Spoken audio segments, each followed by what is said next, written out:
श्रावस्ती नगरी में सा गौतमी नाम की एक कन्या रहती थी। गौतमी उसका असली नाम था।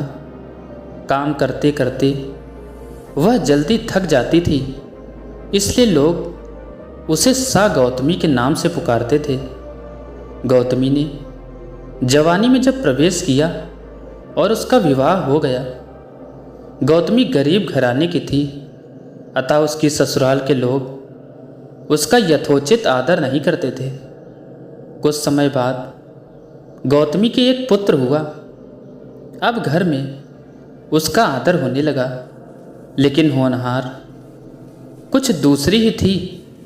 गौतमी का शिशु जब कुछ बड़ा हुआ और खेलने लायक हुआ तो ईश्वर ने उसे उठा लिया। गौतमी ने सोचा, पुत्र जन्म से पहले मेरा इस घर में अनादर होता था। पुत्र जन्म के बाद लोग मेरा आदर करने लगे थे, लेकिन अब यह लोग मेरे प्रिय शिशु को न जाने कहाँ छोड़ देंगे। गौतमी अपने मृत पुत्र को गोद में ले ली। उसके लिए घर घर दवा मांगती फिरने लगी। लोग ताली बजा बजा कर हंसी ठहाके करते हुए बोलते, पगली कहीं मरे हुए की भी दवा होती है। किसी भले आदमी को गौतमी पर बहुत दया आई। उसने सोचा, इसमें इस बेचारी का दोष नहीं है। यह पुत्र शोक से पागल हो गई है। इसकी दवा भगवान बुद्ध को छोड़कर और किसी के पास नहीं है। उसने कहा, देवी, तुम बुद्ध भगवान के पास जाकर उनसे पूछो। गौतमी अपने शिष्य को गोद में ले ली। जहाँ बुद्ध पालथी मारे बैठे थे वहाँ पहुँच गई और अभिवादन करके बोली, महाराज, मेरे पुत्र को दवा दे दीजिए। तथागत ने कहा, तूने अच्छा किया जो यहाँ चली आई।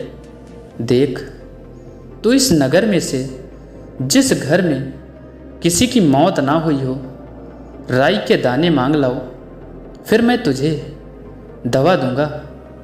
भगवान की बात सुनकर गौतमी बहुत प्रसन्न हुई और राई के दाने लेने के लिए जल्दी पहले घर में जाकर उसने निवेदन किया, देखिए, बुद्ध भगवान ने मुझे आप लोगों के घर से राई मांग कर लाने को कहा है।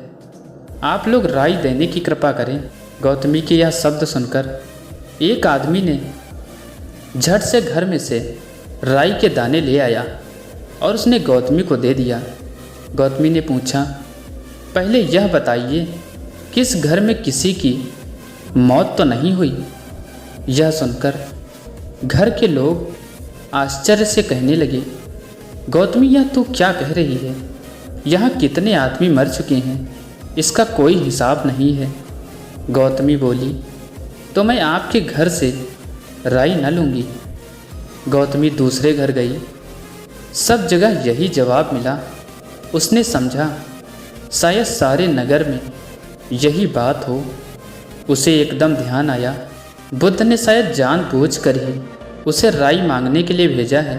वह शीघ्र ही अपने मृत पुत्र को नगर के बाहर शमशान में ले गई। उसे अपने हाथ में लेकर बोली, प्रिय पुत्र, मैंने समझा था शायद तुम ही अकेले मरने के लिए पैदा हुई हो, लेकिन अब मुझे मालूम हुआ कि मौत सबके लिए है। जो पैदा हुआ है वो मरेगा जरूर। इतना कहकर अपने पुत्र का शमशान में अंतिम संस्कार करके वहाँ से लौट आई। लौटकर गौतमी बुद्ध के पास पहुँच गई। बुद्ध ने पूछा, गौतमी, राई के दाने मिल गए? गौतमी ने सिर हिला दिया।